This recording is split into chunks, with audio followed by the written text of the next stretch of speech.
In the 20-plus years of helping people plan for the cost of retirement and long-term health care, we've identified one consistent theme among families and caregivers.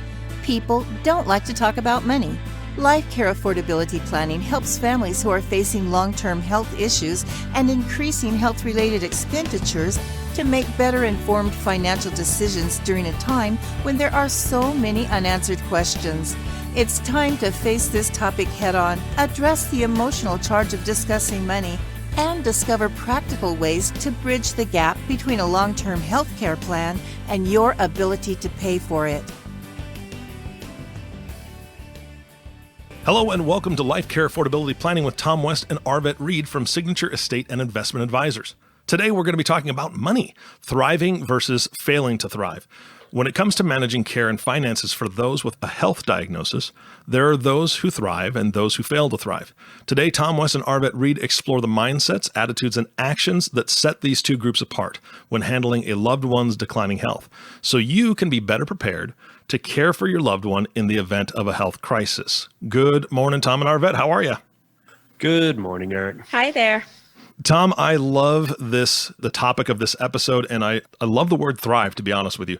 Thrive, the definition is to grow or develop well or vigorously, which I think is another fantastic word. How do you equate that, or how do you describe thriving versus failing to thrive? What is this all about? When Arvette and I were thinking about decision-making, about money in the face of uncertainty about healthcare, we looked to the healthcare industry for some definition or some framework that might make our approach a little bit more accessible. And thrive or failure to thrive is actually embedded in the words and the descriptions that the healthcare industry uses pretty regularly to describe how seniors are or are not progressing through their lives or through a particular diagnosis.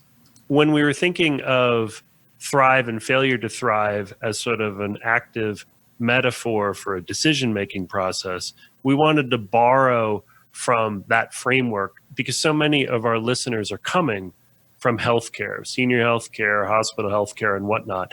And I think that accessing the concept of thriving just makes some of our ideas perhaps a little bit more understandable. But I'll put this to Arvette, our professional that comes out of senior housing and healthcare. Arvette, take a minute to describe what thriving or what failure to thrive really means in the senior healthcare industry. Yeah, we use the term failing to thrive or failure to thrive frequently when we're talking about people who are going through some kind of decline. And sometimes that decline is just a general decline. It's not necessarily a decline due to cancer or a decline due to congestive heart failure. It could just be general weight loss. It could be, chronic disease. It could be poor appetite, physical decline. It could kind of be a catch-all phrase, but really it's like there's just a bunch of stuff going in the wrong direction is probably the best way to put it. And we use the term failure to thrive more than I think we do thrive. But when we talk about thrive, we talk about people that are addressing the healthcare concerns head on. They're doing the things that they need to do properly to either maintain or get better, whatever that is. So when we were talking about this idea of thriving and failure to thrive, and when you look at the people don't talk about money, conversations that we've recently had, they really do parallel each other because the thought process that people have when they're facing healthcare decisions, whether they're going to do the things to thrive or choose not to, or maybe are just incapable of doing the things that keep them from failing to thrive. Same thing in money. You're going to choose to do the right thing that's going to help you thrive, or you're going to not choose or not have the tools to help you choose to keep yourself from failing to thrive. And one of the things that I thought was helpful in the way that I understood failure to thrive from a clinical sense is you use the word catch-all. There's some ambiguity. There's some unknown causes. Somebody is failing perhaps just because they're old and they've got a confluence of different factors that are taking away from their independence or their mobility or their cognition or whatnot. Right. When we start thinking about decision making and thriving and failure to thrive in decision making, whether it's family communication or about money, it's also appropriate to say, how do families make decisions given all this ambiguity, Right. given all this unknown? In previous podcasts, we've explored the psychology that when confronted with a lot of unknowns, people tend to procrastinate. People tend to deny. People tend to dig in their heels and wait, maybe subconsciously, for additional information to give them clarity on their path. I think that that's part of what bridges clinical failure to thrive with failure to thrive from a decision making, is this element of unknown, non-measurable pieces. So let's break down a little bit more about what we mean with Lifecare affordability planning and thriving in your decision-making process. We define thriving as thinkers and decision makers who are pretty connected and self-aware about their circumstance, both their financial circumstances and their health circumstances. The idea of, first know thyself, accepting the situation that they're in, and being literate and able to talk about both their financial and their family and their health circumstances. We talk about thriving in decision making as being able to identify different options that they might have. What are the different things that involve money, that cost money, that are elements of decisions I might have to make about, do I move? Do I bring assistance into my own home? What does this mean with some of the goals that I had financially before a period of care? When you talk about being connected and having options, and you put that on the other side of failing to thrive, right? The opposite of that would be being disconnected or not knowing your options. So when people get older and things start to happen, they start isolating themselves. And so they're no longer really connected to the families, the friends, the things they did all the time. Maybe they went to church every Sunday and they're not doing it anymore. Or if it's a spouse and one of them starting to decline with dementia, the well spouse is now starting to limit his or her connections because of whatever's going on with their loved one, right? And so that by definition is failing to thrive, because you need to stay connected to people in your world in order to grow and to make sure that you're moving in the right direction. You start isolating yourselves and all the other stuff starts happening. And then your options actually could disappear. Yeah. And when you were talking about that, I'm reminded there's a great book that is out in the senior housing and healthcare universe called Live Long and Die Short.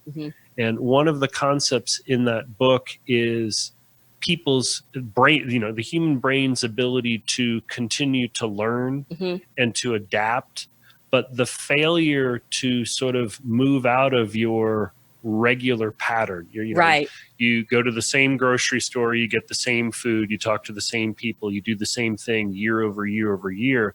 It sometimes compromises an easy ability to become connected to new ideas, to new centers of influence, to new ways of thinking that I think ultimately could be very useful in enabling families to make effective decisions during transition. Well, and that goes back to the people don't talk about money, because if you're used to managing it the same way over and over and over again, and you're not open to new options and knowing that you have change coming and that you have to now start talking to other people about your money because you can't do it yourself, you're just isolating yourself and you're going to go down that failure to thrive path because you're not going to be able to adapt. Yeah. And consider where an 80-year-old caregiver who's taken care of a spouse with some illness, consider that they might have had 50 years of not talking to their family about money. Right. And grooving that expectation, that communication pattern, and the idea that we're talking and defining this now as thriving or failure to thrive. Part of what I've been really impressed with on the part of a lot of clients and a lot of seniors and a lot of caregivers that we've served is their ability to realize that they're in a new situation and they have to start thinking differently. Like, my wife's not able to do the same things that she was before. I'm not able to do the same things that I am before. And I have to sort of reach out and consider my relationship with my family, with perhaps new people that could supplement taking care of a loved one. I have to start thinking about this different. And part of what impresses me on the part of a lot of those seniors is their ability to reinvent themselves in that new situation. And all of a sudden, this is a new normal, and I just can't not pay attention to this stuff anymore. And if you put it back to the thrive and failing to thrive, from a thrive perspective, that means they're informed, they're self-aware, they know that they need support in this new normal, whatever it is, from a healthcare perspective or from a financial perspective. And those are the ones that thrive because they get the help that they need as early as possible. The ones that hunker down, put their head in the sand and pretend like this is not happening to them. No, my loved one doesn't really have dementia. No, he's not asking me the same question 10 times. What are you talking about? They start to isolate themselves and they're in denial of what's happening. Those are the ones that'll go down the failure to thrive path. There's a connection between thriving in the clinical sense and thriving the way that we're using it here from a decision-making standpoint with the idea of being proactive or reactive. Right. I think that the idea of many caregivers moving from waiting for something to happen to respond to a different position where I need to be proactive. I need to start thinking ahead of where are the different places that this new circumstance could take me, could take my family, could take my finances, and start understanding the range of outcomes from where they are in a point in time. That's very different than a failure to thrive from a decision-making standpoint, where you just wait and you, just like you said, Arvette, you deny, you procrastinate and whatnot. I think that for our listeners that are in the senior housing and healthcare industry, part of the true value of our Lifecare Affordability Plan is the language and the psychology and the support that we provide families to start imagining the range of outcomes that their clinical and their family and their financial situation might have in store for them, in order to take them from being reactive and passively taking whatever their circumstance brings them to being more proactive. And I was told by a friend that comes out of senior housing and healthcare that was excited about this element of Lifecare Affordability Plan. And the word that she used was, this is another way that you're able to give seniors agency and identity and control over situations where they might not feel like they're in control. And I think that the idea is helping to enable imagining these range of outcomes and truly what are the different kinds of things that you can do, perhaps decisions that involve money but aren't specifically about money. How does that work?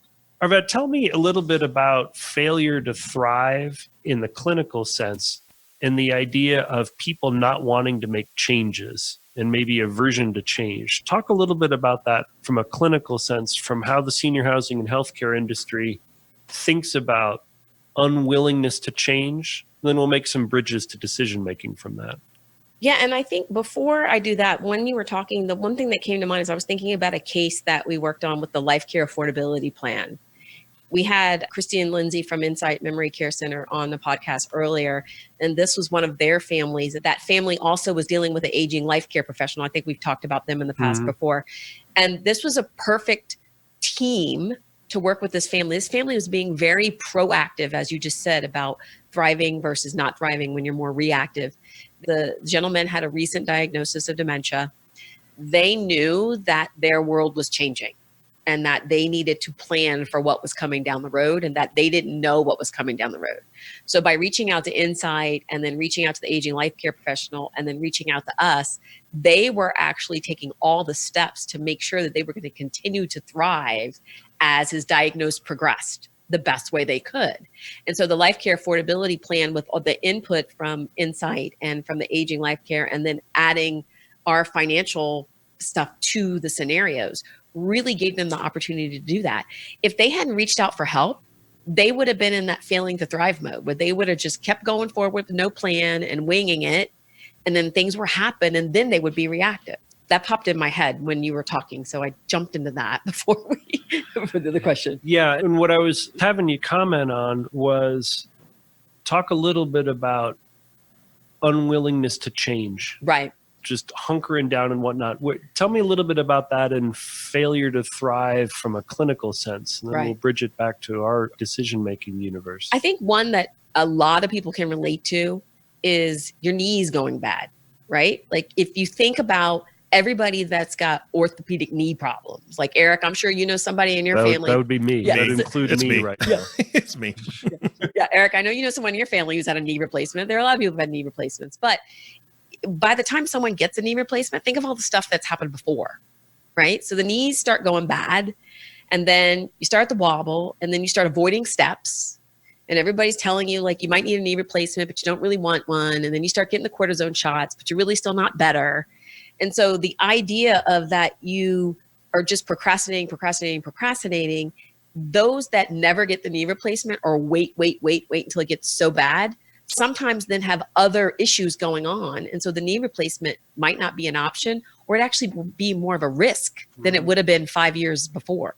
So that is a simple example of thriving and failing to thrive. No one's telling you as soon as your knee starts hurting, go get a knee replacement. I mean, it's not that simple, but it's acknowledging the fact that your knees are getting worse. It's getting harder and harder for you to do things that you would like to do, like golf.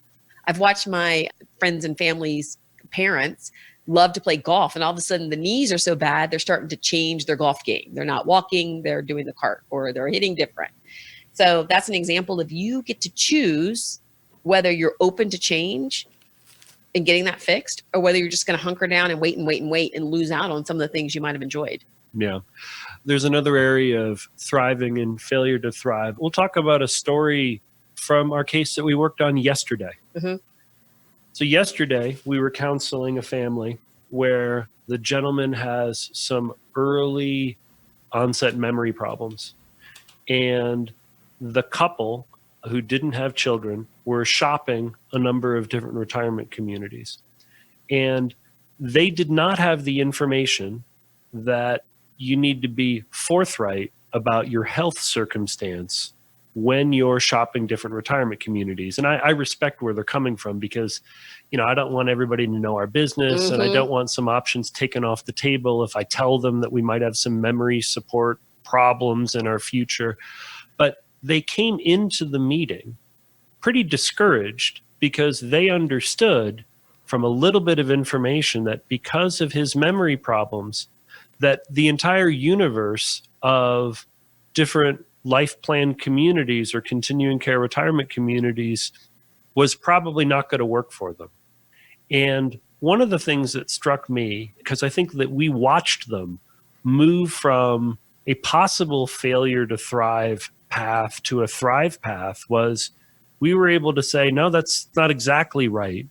That there are some options that a couple, even with one with early memory problems, can move together into some of these communities. And we just have to account that some of their contract options might be different. And that their financial picture between the spouses. And then you reverse engineer, maybe we can arrange the finances in such a way to allow for somebody that might not be insurable and having a full life care contract available to them. Well, that's okay, because we've made these financial arrangements and planning to make sure that he's taken care of. And then she would be able to enjoy all of the guarantees and the covenants of a full life plan.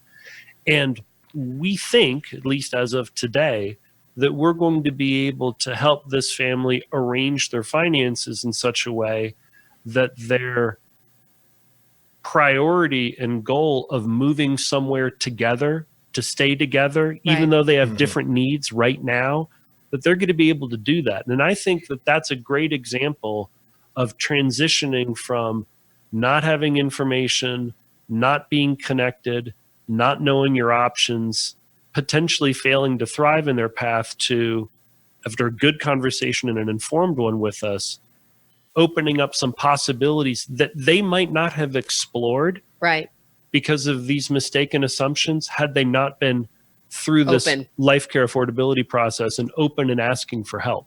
Well, and also be flexible. So what we talked about is the place that you think you want to go might not be the place, but that doesn't mean that there's not other places, right? And so you have to remain open-minded and flexible to see what the options are. Because if you get to I only want this place and I only want this contract and it's not going to work, so I'm going to pout and I'm not going to do anything. That's not a good option either. Yeah. I think that's really, Eric, the general message for this podcast today. In the same way that failure to thrive and thriving from a clinical sense is widely understood, we, with our Lifecare Affordability Plan, have taken that general thesis and applied it to good decision making. Right. For healthcare and housing decisions that involve money, but probably aren't really about money. And how can our positioning of Lifecare Affordability Plan enable people to be more connected, to understand their options, to be informed, to be more proactive, to be open to learning and whatnot. And in the case of this couple that came in yesterday, to really have the table set for them with some options that they really thought were out of reach and we think are going to be possibilities for them. Yeah, and I think it's also important just to reemphasize again towards the end of this podcast is what failing to thrive looks like. Nobody really wants to be in that space. So just get your head around the fact that you're disconnected. You don't have any options anymore. You're hunkered down. You got your fingers in your ear like a kid, like, no. You can't do that. You're in denial of what's happening. You really have no plan and you just continue to wing it, even though stuff's going to continue to happen. I mean, you're just going to pretend like it's not. And you have to be flexible and you can't be resistant to the advice that you're getting from the professionals that have seen this over and over again, right? You have to remember in families, situations that are going through these healthcare situations, and they're trying to figure out how their money is going to work and what's happening. This is maybe your first time as a family going through it, but the professionals around you have done this and they have good advice. And so you have to be willing to open and listen to that and not get stuck in this failure to thrive channel, for lack of a better word. Right. And I'll close our podcast today with this idea. If we're considering this couple yesterday, I think that they're a very good example and a good story about the true convergence of healthcare decisions and financial decisions. Yeah. That they are right on top of each other. And if you're paying attention to one and not the other, you're not going to be able to get good outcomes. Very specifically, they didn't know all of their options based on health. Once they had a better understanding of what their options and their potential clinical paths would be based on his existing diagnosis of memory support, once those options were established, that isn't sufficient to get them over the hump, because you'll remember in the conversation that like, well, it's still not going to work out because I can't get the guarantees of a life plan community contract, but she can. We were able to introduce, but we can arrange your finances in such a way that we can account for this somewhat lopsided health circumstance, because we can come up with strategies that can take care of both of you. The pairing and the overlap of those healthcare and financial circumstances and their willingness to talk about money, that's what I think is going to drive good outcomes for that family. If you don't mind, I've got a perfect example of what this can kind of look like in a real life scenario. I mean, you've covered a lot as far as when people fail to plan. And sometimes, Arvette, like you said, you get your fingers in your ears and you just don't want to face it. But I think there's another part of it where people just don't realize, right? They think that it's going to be fine. They think that they can take care of it. But just a quick example from my personal life, just in this last couple weeks, my wife had shoulder surgery. Mm-hmm. And I work full time. I have multiple companies that I work with. I do need sleep. My wife has a little bit of high blood pressure only when she's in pain. Mm-hmm. And so the doctor knew, based on the last surgery, because she had her other shoulder done about a year and a half ago, that we needed to make sure she had medication in her system to where she wasn't feeling pain and that her blood pressure wasn't raising to abnormal. I mean, it was really high the first time. And so we really needed to regulate that. And so I had an alarm set on my phone for midnight, 3 a.m., 5 a.m., 7 a.m., 9 a.m.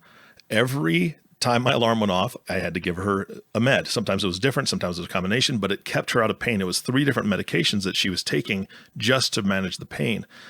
And I was exhausted. Yep. I mean, and we're both 45 years old. This is not 65. This is not 70 years old. Mm-hmm. There's no dementia involved. There's no decision-making involved. It's just the time that was spent. And I thank God for my mother-in-law, because she flew up from Texas to help out. Yep. And even though I was up at those times, just making sure she was getting her meds. And sometimes I'd administer her. Sometimes my mother-in-law would be awake to do it. We tag teamed, and it was such a humongous help to have her here. Now, if somebody doesn't have that, Tom, like you mentioned, maybe they don't know their options of having somebody come in and help for a short time through a specific thing, through a specific illness or whatever that may be. There's so many options out there. I certainly didn't think about that before we went into this surgery. We've known about the surgery for 6 months. We've been planning this, but just not thinking about those meds every 2-3 hours. Yep. That just takes a toll on a body. and I'm not super old. So yeah, I just think that people think, it's going to be fine. We'll just take care of it. And then all of a sudden the bus hits them. And it's like, wow, okay, this is way more than I thought. And I'm exhausted and I can't keep this up I might have had to deal with this for a week and a half. I can't imagine having to deal with this for a month, 2 months. Being proactive on your wife's pain kept you in the thriving versus being reactive and her having in pain and everybody trying to react and stress everybody out. That would have been the failure to thrive, to just wait. You did a good job of being aware of what her needs were going to be beforehand. And you're right, if it wasn't your mother-in-law and it wasn't you, any of the other options would have cost money. You would have had to deal with insurance or whatnot. And knowing that truly the decisions were going to be based on what her clinical and pain needs were going to be. Correct. Yep.